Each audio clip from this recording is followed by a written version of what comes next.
We're going to talk today about cultural responsive teaching and how to set up a cultural responsive classroom, the benefits of that, and strategies and resources to help you implement that.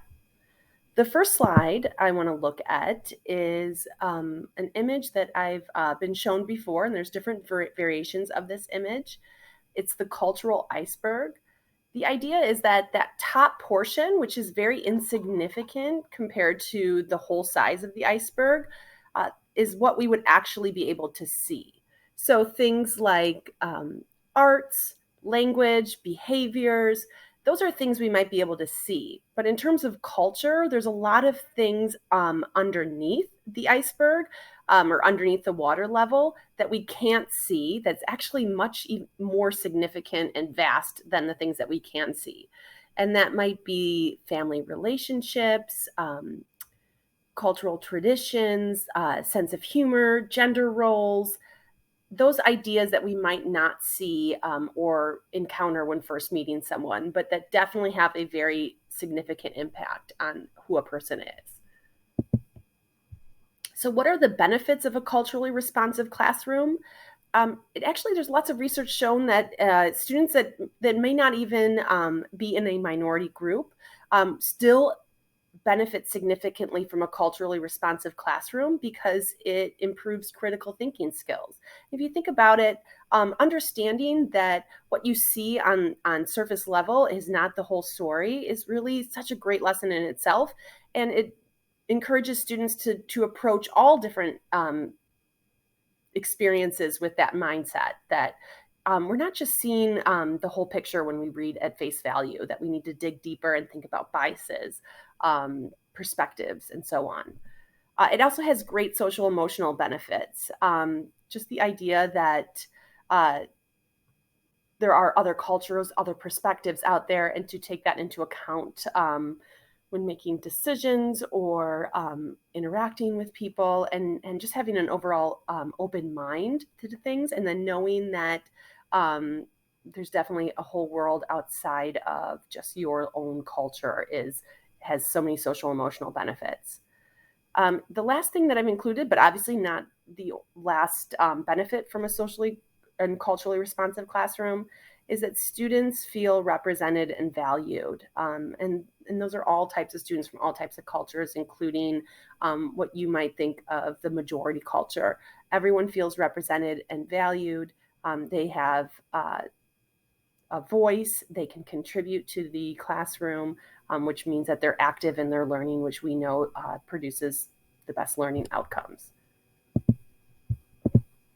So, some strategies for creating a culturally responsive classroom. First off, and when I read this in another article, it really struck with me, is that keeping academic expectations high for all students.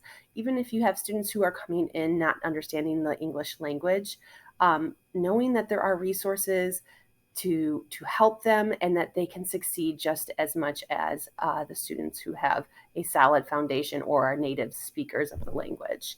So keeping those expectations high for all students.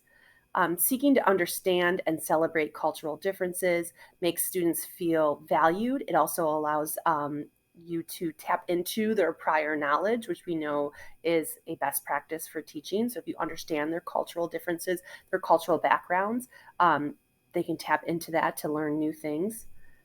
Including families in their child's education, not letting that language barrier stop from being a whole learning community, you, the child, and the family. We'll talk about different resources you can use to overcome that language barrier so that they can still be involved. But that's one important aspect of a culturally responsive classroom. For students who are English language learners, we know that including visuals really helps them to participate in their learning, even if the language is new to them. Visuals can help them out. If they are learning the language, exposing them to the English language as much as possible. And then obviously providing those supports so that they can still see success. So some technology that would help and support a culturally responsive classroom. There's Google Voice that would be a great communications tool for parents who are non-native speakers. It allows them to leave a voice message, and then you can automatically have it translated and then do the same for them. Providing them video resources with captions in different languages, using Google Meets to communicate with parents or with students, even in the classroom when it doesn't need to be a virtual learning environment, allowing students to have a Google Translator going the whole time while you're teaching. That I've seen that in my classroom, and it's really effective. Providing, again, more images, and that can be through virtual field trips. There's a lot of virtual field trips online, which allows students to explore what they're learning, but with a lot of visuals. There's different VR, virtual reality images where they almost feel like they're in a different setting and can explore around, again, without language being that barrier because it's all visual. Then there are some tools for peer communication so that we can allow students to work with each other, even if they don't have the same language. Makes that a very community feel, and students learn so much from each other in that when that is allowed and supported and encouraged.